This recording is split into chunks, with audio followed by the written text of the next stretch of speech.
A'udzu billahi minasyaitonir rajim. Bismillahirrahmanirrahim. Naik taksi ke Kediri. Introspeksi diri. Assalamualaikum warahmatullahi wabarakatuh. Alhamdulillah, wassalatu wassalamu ala rasulillah wa ala alihi wa mawala. Amma ba'd. Sahabat-sahabatku yang dirahmati Allah Subhanahu wa taala. Ada sebuah kalimat yang begitu indah dari seorang Hasan al-Basri. Apa yang disampaikan oleh beliau? Seorang hamba akan senantiasa berada dalam kebaikan selama dirinya selalu menjadi penasehat bagi dirinya sendiri dan selalu bersemangat berintrospeksi diri. Nah, kalimat ini sungguh memberikan inspirasi buat kita. Karena sejatinya manusia ini, teman-teman, kita ini senantiasa pengen berada dalam kebaikan. Kita itu pengen bahagia. Kita itu pengen adem ayem dalam dunia ini. Dan seorang Hasan al-Basri rahimahullah memberikan sebuah nasihat kepada kita. Jadi untuk bisa menjadi orang yang selalu bahagia, maka kita harus menjadi seorang penasehat. Sama seperti di dalam kepresidenan, dalam mahkamah agung ada yang namanya penasehat. Dalam sebuah struktur perusahaan, struktur keanggotaan, dalam struktur apapun ada yang namanya penasehat. Kenapa penasehat itu perlu? Karena terkadang kita ini akan salah arah, akan salah jalur. Ketika ada penasehat, maka penasehat ini akan mengingatkan. Ketika misalkan kita sedang bingung dalam mengambil keputusan, maka penasehat bisa memberikan solusi. Dan itu adalah real dalam kehidupan nyata, dalam sebuah organisasi, di sekolah, di perusahaan, di kepresidenan dan semuanya. Penasehat itu penting. Nah, teman-teman yang dirahmati Allah, kalau analogikannya, kita ini adalah sebuah perusahaan, maka kita butuh penasehat. Dan kita bisa menjadi penasehat diri sendiri, yang mana ketika kita menjadi penasehat, maka insya Allah setiap tingkah laku kita, pergerakan kita, keputusan kita akan terukur dengan nasihat-nasihat yang diberikan. Ya tentunya penasehat yang bijak, penasehat yang penuh dengan pengalaman, penasehat yang dibarengi dengan ilmu, itu akan menjadi penasehat yang baik. Itulah kenapa kita menjadi penasehat diri kita, harus kita perkaya diri kita dengan ilmu. Bagaimana caranya? Tentu dengan belajar. Gak mungkin kita berleha-leha, tidak mungkin kita membuang waktu hanya dengan sesuatu yang remeh-temeh. Itulah kenapa kita harus bersemangat untuk menuntut ilmu dimanapun dan dalam keadaan apapun. Kalau dalam sebuah buku yang saya baca, bahwa para ulama itu begitu antusiasnya belajar, bahkan mereka saking cintanya dengan ilmu, mereka sampai tidak berkeluarga karena saking cintanya dengan ilmu.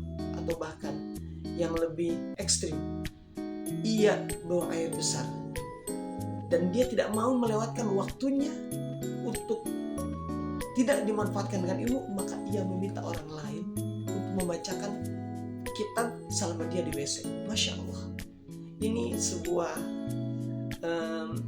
pelajaran, teman-teman. Bagaimana ilmu itu ketika sudah menjadi sesuatu yang lebih penting dari apapun, ia akan dilakukan apapun untuk mendapatkannya. Ya sama seperti ketika kita dulu mengejar cinta pertama kita. Ketika kita sedang begitu bersemangatnya berjumpa dengan pujaan hati, yang mungkin kalau sekarang bapak-bapak, ibu-ibu sekarang sudah menjadi keluarga. Dulu juga sama saya ketika masih muda, sekarang juga masih muda. Ketika di awal-awal sedang memperjuangkan percintaan, orang tua menginginkan menikah, maka sejauh apapun itu tempatnya dijabanin dengan motor. Lelah, pasti lelah, tapi ada kekuatan besar di balik itu. Apa? Kekuatan cinta. Kalau hari ini dengan begini, kekuatan cinta yang berada dari dalam diri. Nah, teman-teman yang dirahmati Allah Subhanahu wa taala, itu adalah kecintaan para ulama dengan ilmu sampai sebegitunya. Nah, kita harus menjadi seorang penasehat bagi diri kita. Bagaimana supaya setiap langkah tingkah laku kita, gerakan kita, aktivitas kita senantiasa menjadi hal-hal kebaikan. Karena apapun yang kita lakukan di dunia ini, sebagaimana yang ada dalam Al-Quran, faman ya'mal mithqala dzarratin khairan yarah. Dan siapa yang mengerjakan sedikit kebaikan, mithqala dzarrah, sekecil apapun kebaikan, khairan yarah, maka dia akan memperlihatkan. Wa may ya'mal mithqala dzarratin syarran yarah. Dan barang siapa yang mengerjakan keburukan sekecil apapun, dia pun juga akan melihatnya. Nah, teman-teman yang dirahmati Allah Subhanahu wa taala, oleh karenanya kita harus melakukan apapun dalam hidup ini, karena sekecil apapun itu, baik itu kebaikan maupun keburukan, ia akan kita lihat, akan kita temui ketika kita nanti berjumpa dengan Allah. Teman-teman yang dirahmati Allah Subhanahu wa taala, kembali kepada nasihat dari Hasan Al-Basri rahimahullah, maka yuk kita labeli kita dengan ilmu, belajar mumpung kita masih berada di atas tanah. Karena thalabul ilmi fadilatun ala kulli muslim. Mencari ilmu itu penting dan wajib bagi seorang muslim. Kalau kita adalah muslim, maka kita wajib menuntut ilmu. Jangan kalah sama orang-orang yang non muslim, orang-orang kafir yang dia bersemangat menuntut ilmu. Bahkan dalam kaidah lain, dalam di Islam itu talabul utlubul ilma walau bisin. Carilah ilmu meskipun harus ke negeri Cina. Jadi nyari ilmu bukan hanya ke tetangga sebelah, hanya bukan ke musola sendiri. Dengar, kalau kata Ustadz Uas atau Ustadz, pergilah jauh merantau. Untuk apa? Untuk bisa mendapatkan ilmu yang banyak. Dan itu juga yang dilakukan oleh Imam Syafi'i rahimahullah ta'ala. Ketika beliau menuntut ilmu, dia pergi beliau meninggalkan ibunya, dan ibunya tidak merindukan dia sampai merindukan ia pulang dengan ilmu yang banyak, atau kalau enggak nanti ketemu di surga. Saking seorang ibu ingin anaknya menjadi seorang ulama. Dan kita hari ini teman-teman, kita juga perlu menjadi seorang alim yang memiliki ilmu, atau mu'alim, pemberi ilmu, mengajar buat diri kita, buat keluarga kita. Dan dalam konteks hari ini, bahwa kata Syekh Hasan Al-Basri, kita harus menjadi penasihat diri kita. Karena dengan begitu kita akan bisa mengontrol setiap apa yang kita lakukan. Dan kita akan menjadi penasihat yang bijak ketika kita tahu rambu-rambunya.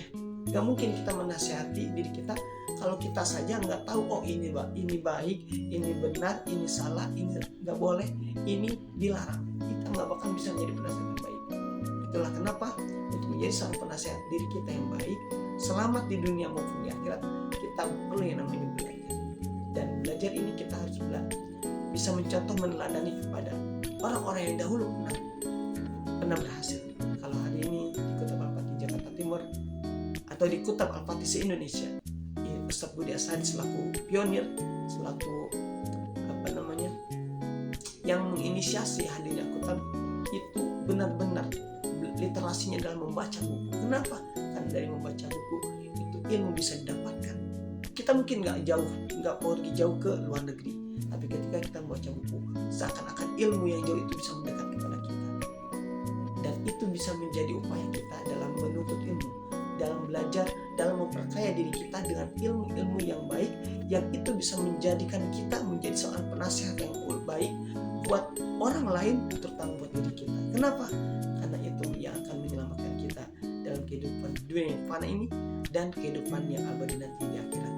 Mudah-mudahan Allah menuntut kita, membumi kita, menjadikan kita hamba-hamba yang haus akan ilmu dan bijak dalam mengambil keputusan. Barakallahu fikum, kurang dan lebihnya mohon dimaafkan. Salam akal sehat. Wassalamualaikum warahmatullahi wabarakatuh.